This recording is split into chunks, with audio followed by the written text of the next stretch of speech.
এই প্রজন্ম যখন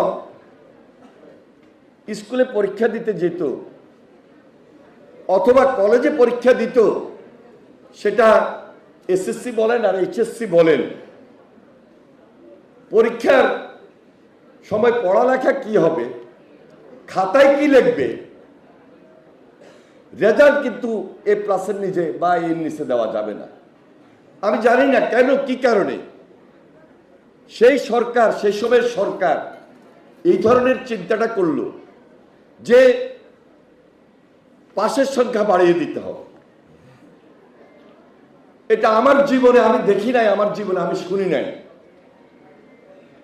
কিন্তু 17 বছর জাতাগলে পড়ে এই ধরনের সিদ্ধান্ত মেনে নিয়ে আমাদের সমাজে শিক্ষকরা এই অনৈতিক কিছু কাজ করতেও বাধ্য হয়েছিলেন।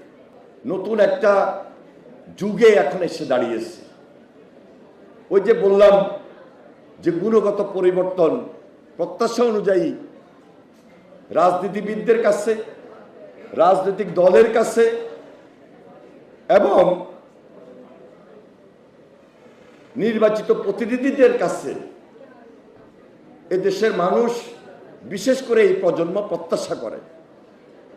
আজকে এখানে অনেক ছাত্রছাত্রী আপনারা যারা উপস্থিত হয়েছেন, আমি আপনাদেরকে সাহস দিতে চাই, মনোবল দিতে চাই